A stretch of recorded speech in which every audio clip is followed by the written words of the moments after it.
internautes et téléspectateurs bien-aimés, aujourd'hui, nous sommes à notre 22e numéro de Connaître Dieu.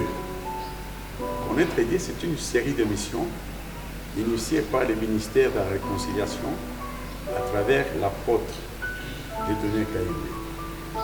Aujourd'hui, notre 22e numéro va s'appesantir sur un facteur très important. D'ailleurs, à la création, Dieu lui-même lui a accordé une place de choix. Et quand le Seigneur Jésus est venu, il a enfoncé le clou justement sur ce point-là. Nous voulons parler de quoi? Nous voulons parler de la conscience. De la conscience. Aujourd'hui, si nous avons des multitudes, de multiplicité de sectes, c'est à défaut de ces facteurs-là, l'absence de cette conscience. Si aujourd'hui, les enfants de Dieu, le peuple de Dieu, quand ils se retrouvent devant quelqu'un qui se dit envoyer ceci, cela, mais comme il n'a pas de conscience, parce que la conscience c'est une faculté qui te permet de mettre, d'examiner, de différencier le bien du mal. Parce qu'en fait, quand il n'y a pas de conscience, même celui qui enseigne, il va se permettre n'importe quoi parce qu'il n'a pas de conscience. Et celui qui écoute, s'il n'a pas de conscience, c'est-à-dire qu'il navigue à vue, il va, il ne sait pas là où il va, parce que chaque matin, il se réveille le matin, il arrive, nous sommes en prière, et après-demain, il écoute. Mais c'est ça. Alors, ce cercle vicieux-là, c'est ce qui a fait qu'aujourd'hui, l'Église a connu cette déchéance. C'est cette absence d'une bonne conscience. Alors, nous allons prendre notre premier livre. Nous prenons le livre de Jean, chapitre 5. Nous partons du premier verset et nous allons descendre au fur et à mesure. Jean, chapitre 5. De 2 à 8. Le verset 2 au 8e verset, nous lisons au nom de Jésus. Amen. Or, à Jérusalem, près de la porte des brebis, il y a une piscine qui s'appelle en hébreu Bethesda. Voilà. D'abord, nous voulons placer un mot là-dessus. Tout le monde connaît Jérusalem. Jérusalem, la Bible appelle Jérusalem la ville du grand roi. C'est-à-dire, littéralement, Jérusalem, c'est la ville de paix. La ville de paix, c'est la ville à laquelle tout le monde aspire. Du moins, tout le monde qui cherche à connaître Dieu aspire à atteindre Jérusalem. Jérusalem, c'est la volonté divine, c'est la vie éternelle, c'est tout ce que vous voulez. C'est ça, Jérusalem. Mais ce qui importe ici, c'est qu'il dit, il y avait une porte de brebis, d'une part, et de l'autre, il y avait une piscine où étaient tapissés des malades de toutes sortes. Mais je voudrais attirer l'attention du peuple de Dieu. La porte des brebis, c'est Jésus-Christ. Quand nous prenons Jean, chapitre 10, verset 7, on peut nous lire, comme ça on va revenir. Jean, chapitre 10. 7e verset. Jean, chapitre 10, le 7e verset, nous lisons au nom de Jésus. Oui, on va rentrer sur notre grand livre. Jésus leur dit, en vérité, je vous l'ai dit. En vérité, je vous l'ai dit. Donc, je disais qu'il y avait d'une part la porte de brebis et de l'autre une piscine qu'on appelle Bethesda et de là où étaient tapissés bien de malades. On va continuer. Le verset 2, oui. Nous continuons au nom de Jésus. Amen. Il y a une piscine qui s'appelle en hébreu Bethesda. Oui, nous en avons déjà parlé. Et qui a 5 portiques. Sous ces portiques étaient couchés un grand nombre de malades. Les gens, des malades, étaient couchés sous ces 5 portiques. Des aveugles, des boiteux, des paralytiques, qui attendaient les mouvements de l'eau. Comme je le disais, une porte de brebis. Donc la parole, le message réel de la résurrection. Et de l'autre part, il y avait une piscine où il y avait des malades tapissés. On parle des aveugles. Aveugle, c'est quelqu'un qui ne voit pas. Vous savez que la plus mauvaise maladie prophétique qu'il y a dans la Bible, c'est la cécité. Voilà pourquoi quand Jésus est venu, Jean 9, 39, 40, il dit, je suis venu pour un jugement, pour que ceux qui voient deviennent d'abord avec, et pour que ceux qui prétendent voir, qu'ils puissent fermer leurs yeux. Qu'ils deviennent d'abord avec, et que les aveugles puissent voir. Maintenant, il y a les boiteux. Les boiteux, c'est-à-dire quelqu'un qui, le chemin est là, mais il marche clopin, c'est-à-dire que tantôt un pied en dehors du chemin, tantôt un pied dans le chemin. C'est-à-dire quoi? C'est-à-dire que quelqu'un qui ne peut pas garder la constance, ne peut pas marcher avec la parole exactement, en ligne droite, et marcher et aspirer à la perfection. Maintenant, il y a d'autre part, il y a des paralytiques. Paralytique, c'est-à-dire que vous sentez, il y a le mot paralysé. Donc quelqu'un qui ne peut pas se mettre debout. Or, avec la parole de Dieu, on se met debout. Quand vous prenez par exemple Exode 12, on parle de la Pâque. On dit on mange la Pâque debout. Debout, c'est-à-dire un esprit dressé, c'est-à-dire quelqu'un qui n'est pas distrait, c'est-à-dire qu'on met l'accent sur la conscience. Alors, maintenant on dit, ces gens-là étaient tapissés, étaient dans le portique. Ils attendaient qu'on agite l'eau. Mais d'abord, posez-vous la question, ces malades le sont devenus comment? Dans la parole de Dieu, on n'est pas des malades. Un païen n'est pas un malade, c'est un mort. Un païen, quelqu'un qui ne connaît pas la parole de Dieu. On dit, celui qui croit à moi, il passe de la mort à la vie. C'est-à-dire, en fait, ceux qui ne connaissent pas la parole, ce sont des morts. Mais ils les sont devenus complètement des malades. Nous allons prendre un livre, comme ça vous puissiez comprendre, parce que nous voulons parler de la conscience. Nous prenons 1 Corinthiens chapitre 11. 1 Corinthiens chapitre 11. Chapitre 11, nous allons prendre le verset 26, 29 à 30. 1 Corinthiens chapitre 11, le verset 26, 29 à 30. Nous lisons au nom de Jésus. Amen. 26. 26. Oui. Car toutes les fois que vous mangez ce pain, et que vous buvez cette coupe, nous mangeons le pain du Seigneur et nous buvons la coupe du Seigneur. C'est-à-dire que nous écoutons la parole de Dieu. Oui. Vous annoncez la mort du Seigneur. On ne mange pas de n'importe quelle manière. Au fur et à mesure que nous mangeons, nous sommes en train d'annoncer la mort du Seigneur. Bien-aimé, la mort du Seigneur, c'est quoi? C'est ta propre mort. C'est-à-dire la parole vient vers toi. Quand tu écoutes la parole, c'est-à-dire la parole est destinée, sa destination, c'est de tuer les vieil hommes qui sont en toi pour te renouveler. C'est-à-dire que Jésus meurt avec toi. Donc tu meurs avec Jésus et tu ressuscites avec Jésus. Ok. 29. 29, 30. Car celui qui mange et boit, oui, sans discerner le corps du Seigneur. Le problème commence par là, bien-aimé. Celui qui mange et celui qui boit sans discernement, sans conscience. Parce que le discernement, c'est-à-dire il faut d'abord que la conscience, c'est une faculté très importante. Il faut d'abord que la conscience soit là et la conscience va produire le discernement. Le discernement, c'est-à-dire pour écouter, comprendre de quelle part se trouve le bien, de quelle part se trouve le mal, de quelle part se trouve la vérité, qu'est-ce qui est faisable, qu'est-ce qui est vrai. Et puis, car celui qui mange et boit sans discerner le corps du Seigneur, celui qui mange et boit sans discerner le corps du Seigneur, mange et boit un jugement contre lui-même. Il mange et boit un jugement contre lui-même. Ça, ce n'est pas la peine que je vous explique, parce que nous parlons français. La suite. C'est pour cela maintenant qu'il y a parmi vous beaucoup d'infirmes. Voilà pourquoi il y a parmi vous beaucoup d'infirmes et de malades. Et qu'un grand nombre sont morts. Et un grand nombre sont morts. Alors, je voulais que le peuple de Dieu comprenne, tous sont venus ces malades. Tu peux être malade aujourd'hui, pendant que je parle de toi. Tu peux être mort.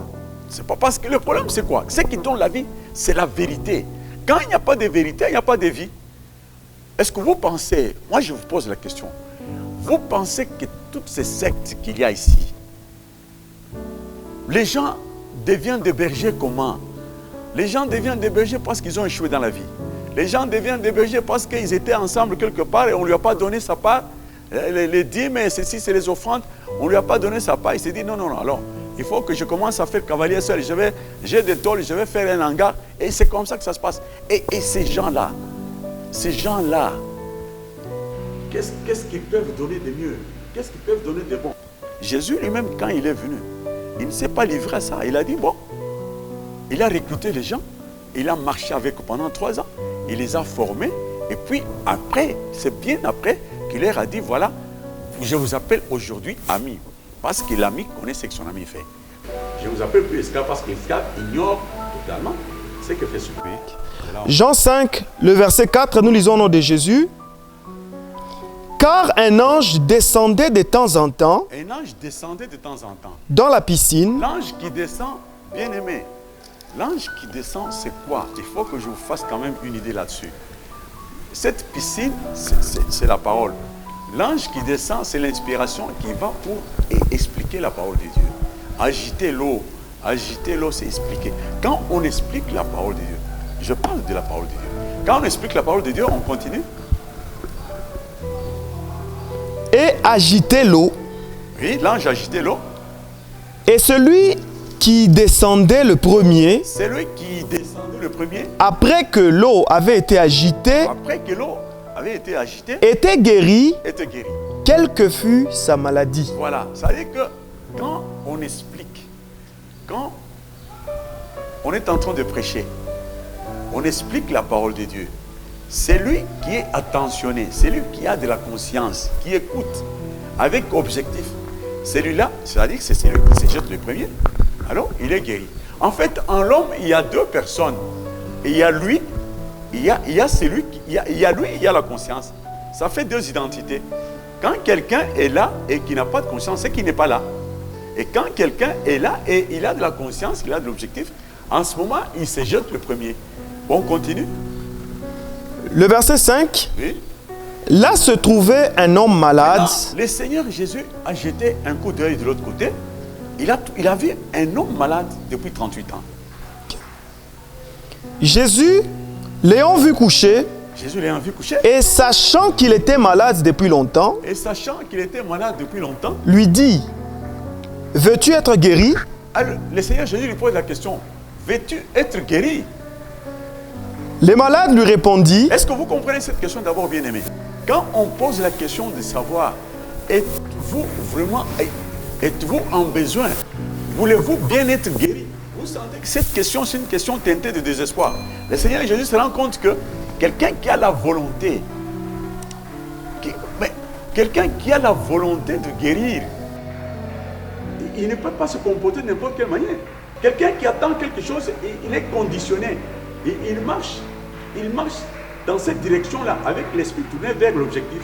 Donc, une fille, par exemple, qui sort, qui attend un mariage, bon, tu ne vas pas sortir de n'importe quelle manière. Une fille intelligente, elle va sortir, elle va se laver bien le visage, elle va porter des habits convenables, va marcher pas de n'importe quelle manière, parce qu'elle sait que je suis en train de passer, mais j'attends, je veux des gens, je voudrais être en couple, alors il faut que j'attire l'attention des gens.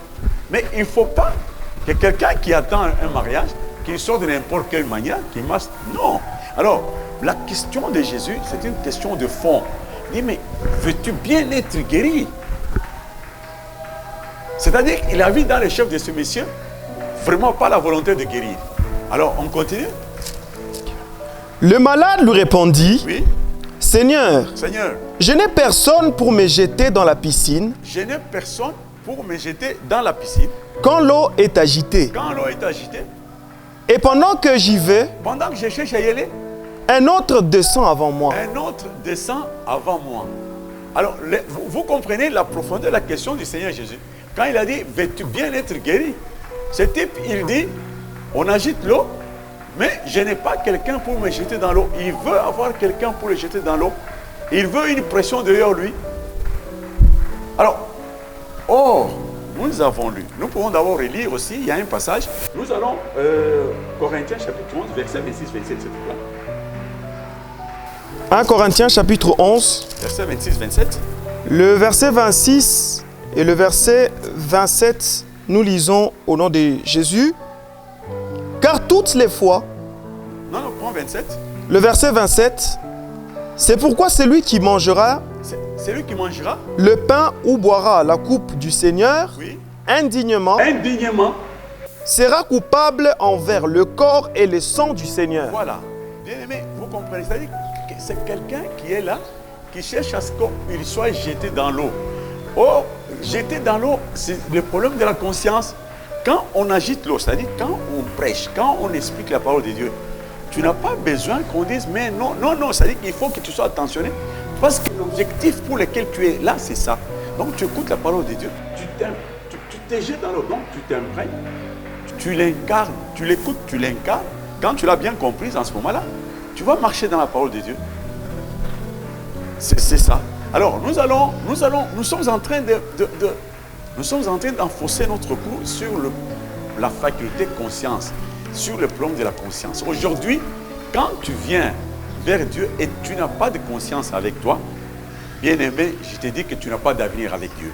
Nous allons vous montrer comment est-ce que Dieu lui-même, à la création, il a mis l'accent sur la conscience. Nous allons prendre le livre de Genèse, chapitre 1er, nous prenons le verset 6 et 8. Genèse, chapitre 1er, oui. Le verset 6. Nous allons du 6e au 8e verset. De 6 à 8, nous lisons au nom de Jésus. Amen. Dieu dit qu'il y ait une étendue entre les eaux et qu'elle sépare les eaux d'avec les eaux. Bien-aimé, je sais que vous ne lisez jamais Genèse. Je sais que c'est un livre très difficile à comprendre. Mais je vous y amène parce qu'il faut quand même que vous sachiez, vous arrivez à le comprendre. Dieu, il crée l'homme. Ne vous en faites pas, l'homme n'est pas créé au jour où vous le lisez là.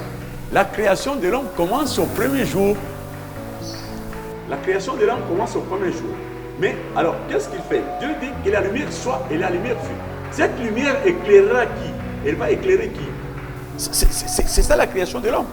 Au commencement, la parole était avec, elle était avec Dieu.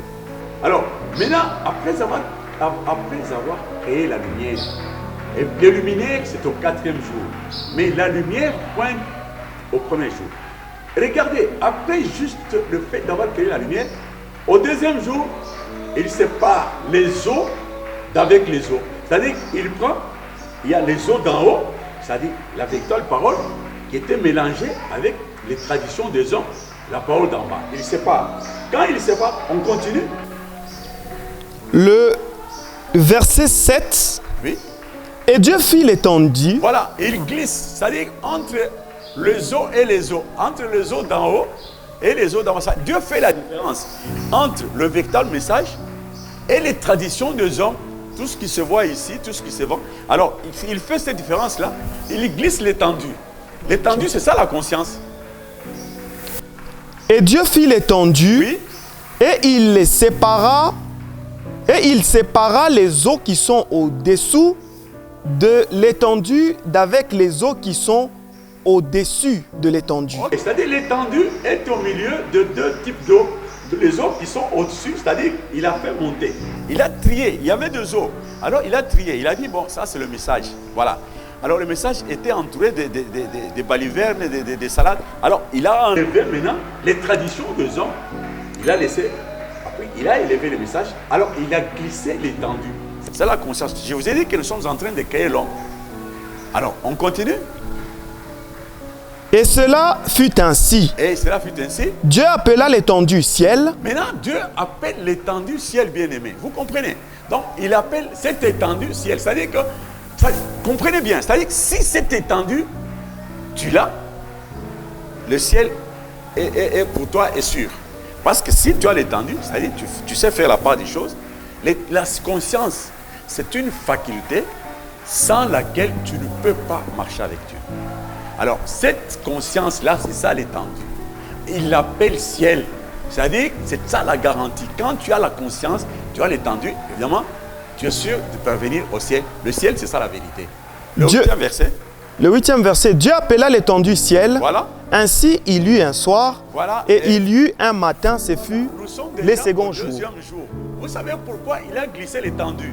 Il a glissé l'étendue parce que sans l'étendue, la lumière qu'il a créée au premier jour là, l'homme peut ne pas bien. Quand tu as. Écoute, aujourd'hui, je suis en train de parler à travers cette vidéo. Je sais c'est difficile de me suivre, c'est difficile de me percevoir. Pourquoi? Parce que déjà tu as une autre motivation. Mais quelqu'un qui a une bonne motivation et une bonne conscience, il va suivre, il va écouter et au besoin, il va poser des questions, il sera éclairci.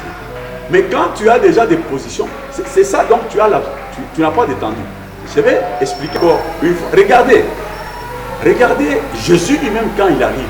Nous allons aller, on prend Matthieu. chapitre 11. Chapitre 11, nous prenons le verset 9. On saute, on prend 11. Matthieu chapitre 11, le verset 9 et 11. L'entête d'abord. L'entête, c'est les témoignages sur Jean-Baptiste. Témoignage sur Jean-Baptiste. Ok. Ok. Maintenant 9. Le verset 9. Qu'êtes-vous donc allé voir? Maintenant, le Seigneur pose la question aux pharisiens. Il dit, qui êtes-vous allé voir dans le désert? Un prophète? Êtes-vous allé voir un prophète? Oui, vous dis-je. Oui, j'accepte que c'est un prophète, mais écoutez, Et plus qu'un prophète. plus qu'un prophète. Cette phrase-là, beaucoup de serviteurs de Dieu lisent cette phrase, mais sans la comprendre. Elle n'est pas facile à comprendre. Comme toute écriture n'est pas facile à comprendre. Donc, il pose la question. Vous êtes allé dans le désert. Vous êtes allé voir un prophète. Jean, c'était un prophète. Il dit, oui, vous dis-je, mais il est plus qu'un prophète. Plus qu'un prophète, pourquoi? Parce que Jean, c'est la prise de conscience. Le baptême de Jean, c'est un engagement d'une bonne conscience vers Dieu. Ça, vous le savez, 1 Pierre, chapitre 3, verset 21. Alors, maintenant, il dit c'est plus qu'un prophète. Un prophète, c'est la parole de Dieu. Mais il dit, mais c'est plus qu'un prophète. Parce que si la conscience n'est pas là, donc cette parole qui viendra n'aura pas de place. Je venais de vous dire que dans Genèse, chapitre, comme nous venons du chapitre 1, Dieu a créé l'étendue. Pourquoi? Parce que les luminaires devaient venir au 4e jour. Les soleils, la lune et les étoiles. Les soleils, c'est l'intelligence de Dieu. La lune, c'est la sagesse de Dieu. Les étoiles, ce sont les différentes intelligences qui viennent de Dieu. Mais il s'est dit, mais si je ne place pas cette conscience déjà au 2e jour, ce qui viendra sera foutu. L'homme ne peut pas arriver à percevoir. Il place les consciences. Mais c'est la même chose aussi avec le prophète Jean. Il dit, et qu'êtes-vous allé voir dans les airs? Un prophète. Mais oui, vous dites plus qu'un prophète. Parce que si Jean ne vient pas, il a dit, je viens pour préparer le chemin du Seigneur. Donc vous comprenez que si Jean n'est pas là, si la conscience n'est pas là, tout ce qui arrive sera vain. D'ailleurs, pour beaucoup bien vous aider, on peut lire, vous allez lire chez vous, Luc chapitre 7, verset 30 dit, pour n'avoir pas pris le baptême de Jean, les pharisiens et les docteurs de la loi ont rendu vain les desseins de Dieu sur eux. C'est-à-dire, les desseins de Dieu, c'est le salut. Mais alors, quand vous avez échappé au baptême de Jean, les scribes et les pharisiens, les docteurs de la loi, sont passés outre. Alors il dit, mais vous avez rendu les desseins de Dieu vains par rapport à vous. C'est-à-dire que, vous comprenez que le salut est compromis au départ. Donc, bien aimé, je voudrais que le peuple de Dieu comprenne que la prise de... Vous lisez la Bible, vous lisez Jean, vous lisez ceci, vous lisez Genèse. Mais là, Jean, c'est la prise de conscience. La prise de conscience, c'est une faculté qui a une très grande place dans la recherche, dans la marche de l'homme avec Dieu. Ce qui explique la déchéance de l'Église aujourd'hui, c'est justement l'absence de cette conscience. Mais regardez la conséquence. Nous allons évoluer. Nous prenons... Le verset 11. Je vous l'ai dit en vérité. Je vous l'ai dit en vérité. Parmi ceux qui sont nés des femmes. Parmi ceux qui sont nés des femmes. Il n'en a point paru de plus grand que Jean-Baptiste. Il n'y a pas de plus grand que Jean-Baptiste. Ceux qui sont nés des femmes. Est-ce que vous avez déjà lu là-bas? Ceux qui sont nés des femmes, qui sont-ils? Toi, tu es né des femmes. Moi, je suis né d'une femme. Non, mais on parle d'une façon prophétique. C'est-à-dire, par rapport à la parole de Dieu, l'homme, c'est Jésus. Et ceux qui sont venus avant Jésus, tous, ils sont nés des femmes. Donc, comprenez Moïse, comprenez Élie, comprenez Jean-Baptiste. Alors il dit, mais celui-ci est plus que tous les autres. Pourquoi? Parce que lui, il annonce celui qui vient. Donc, sans lui, celui qui vient ne fera rien. Il a dit, je suis venu préparer le chemin. Celui qui vient est plus important. Il m'avait dévancé, mais il vient après moi. Bon alors, je crois que le peuple de Dieu est suffisamment édifié par rapport à ça. Nous allons prendre le livre de Matthieu, chapitre 13, verset 12, pour clôturer notre vidéo d'aujourd'hui. Matthieu, chapitre 19, le 12e verset, nous lisons le nom de Jésus. Amen. L'entête, c'est Jésus empéré. Le divorce et le célibat. Le divorce et le célibat. Ok. Le 12e verset, nous lisons le nom de Jésus. Car il y a des eunuques qui les sont dès le ventre de leur mère. Écoutez, bien-aimés, d'abord je vais placer un petit mot juste sur le titre.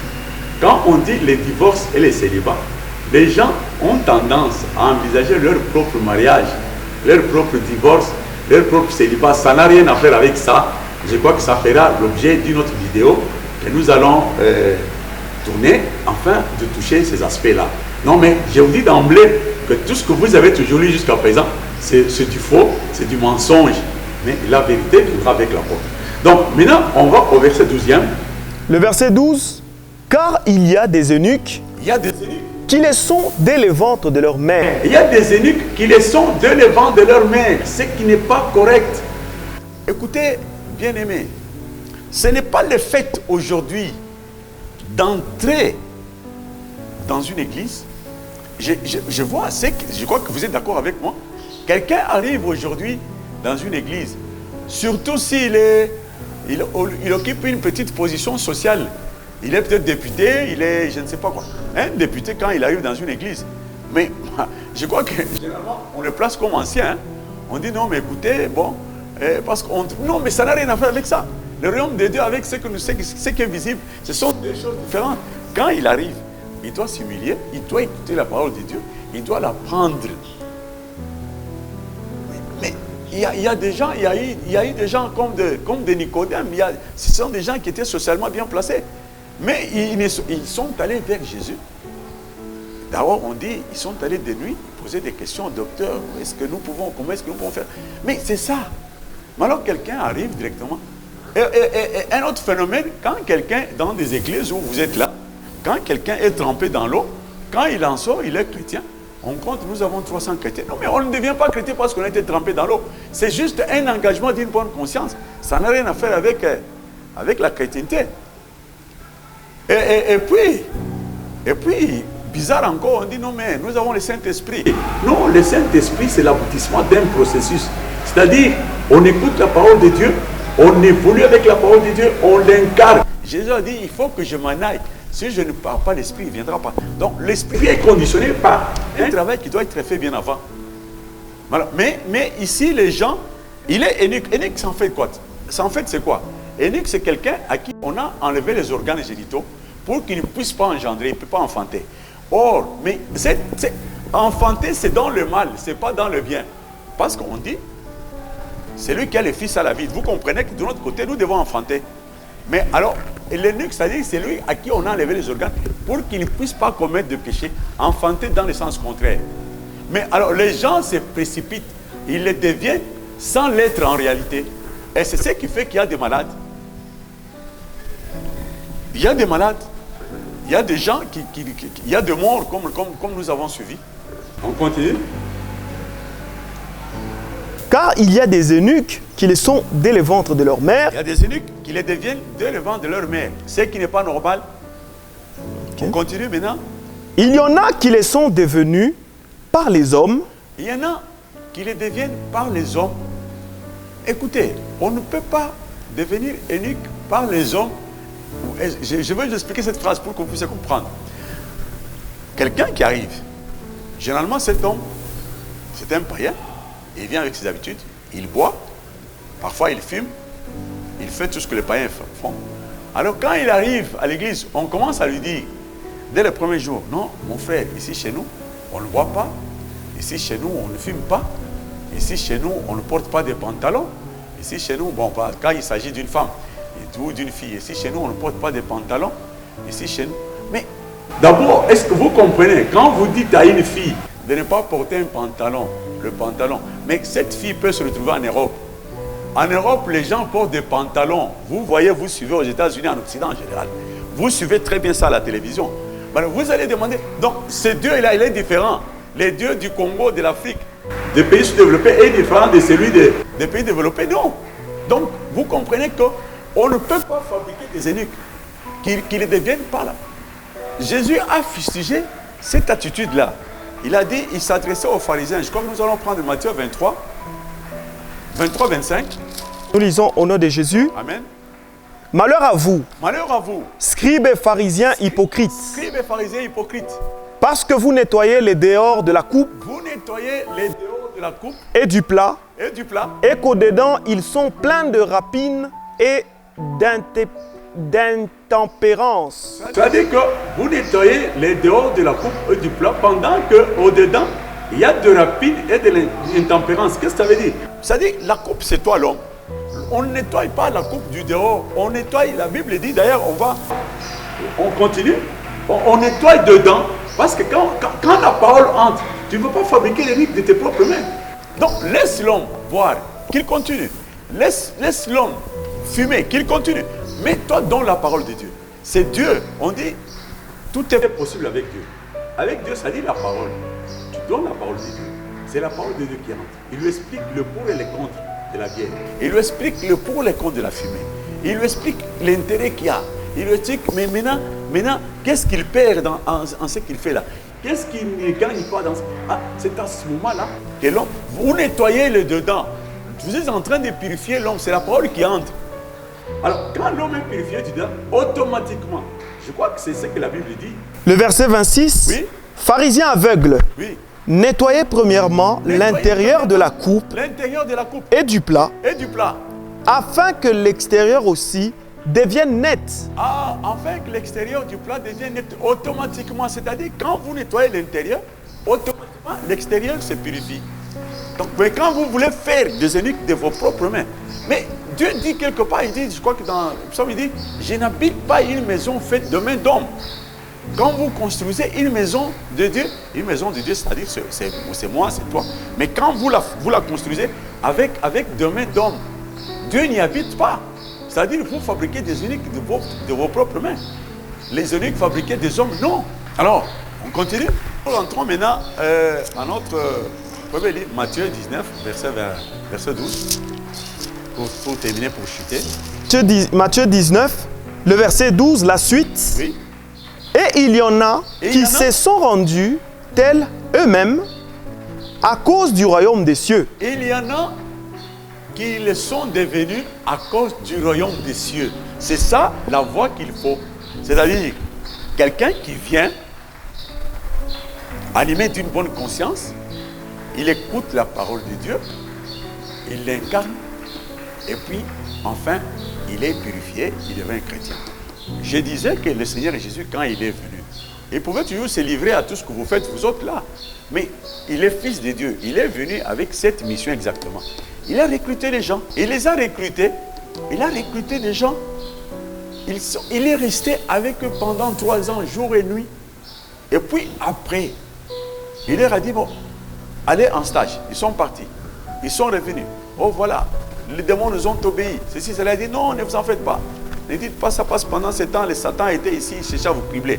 Regardez ce que vous devez faire.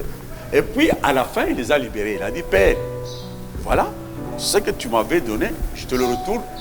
Je leur ai appris ton nom. C'est ça. Et ça, c'est après 3 ans de marche. Mais vous improvisez. C'est ça, les eunuques qui les deviennent par le royaume de Dieu. Ils les sont devenus grâce au royaume de Dieu. Donc ils écoutent la parole de Dieu et ils arrivent à l'incarner, à la mettre en pratique. Mais d'ailleurs, nous prenons, pour terminer, on peut prendre, je crois que Jean dit ça, dans chapitre 10, versets 1 et 2. En vérité, je vous le dis, oui. Celui qui n'entre pas par la porte dans la bergerie. Celui qui n'entre pas par la porte dans la bergerie, la porte c'est la parole de Dieu, la porte c'est Jésus-Christ. Si tu entres par ailleurs, entrer par ailleurs, c'est ce que vous faites généralement là. Non, on ne peut pas entrer dans la parole de Dieu par là. On ne peut pas avoir le royaume par la prophétie. Non. On ne peut pas avoir le royaume de Dieu parce que tu chantes bien. Et puis, tu étais en train de chanter. Et puis, quelques temps après, tu te convertis, tu deviens pasteur. Mais non, ça ne se fait qu'ici. Et tous les chanteurs sont devenus des pasteurs. C'est quoi? Où est-ce que vous comprenez ça? Non. Alors, il dit... En vérité, je vous l'ai dit, celui qui n'entre pas par la porte dans la bergerie... Celui qui n'entre pas par la porte. Qui entre par la porte c'est la parole de Dieu. Mais celui qui entre par ailleurs, mais qui monte par ailleurs, est un voleur et un brigand. Est un voleur et un brigand. C'est-à-dire que tous ceux qui ne sont pas passés par la parole pour devenir serviteurs de Dieu, pour devenir bishop, pour devenir archibishop, je ne sais pas moi ce que vous savez, s'ils n'entrent pas par la parole de Dieu, ce sont des voleurs et des brigands. C'est-à-dire quoi? C'est-à-dire un voleur et un brigand, c'est celui qui va commencer c'est-à-dire que tu imposes un comportement aux gens Un brigand, c'est celui qui arrache par force. Non, mais chez nous, on ne voit pas. Chez nous, tu vois, non, mais ça ne se fait pas comme ça. Donne-toi la parole de Dieu et le reste se fera de soi-même. Bien-aimés, je crois que pour aujourd'hui, nous avons fini. Je pense que vous êtes suffisamment édifiés par rapport à la place de la conscience dans la marche de l'homme avec Dieu. Nous disons merci pour votre attention et nous clôturons par notre prière de tous les jours. Seigneur Dieu, nous bénissons ton nom, nous te disons merci pour cette trompette que tu as sonnée pour ton peuple. Nous voulons, Seigneur, que toi tu leur ouvres les oreilles spirituelles, que tu leur ouvres les cœurs afin qu'ils reçoivent ce message, qu'ils les digèrent, qu'ils l'incarnent, qu'ils deviennent tes enfants et que toi tu deviennes leur Dieu. Nous disons merci au nom puissant de Jésus.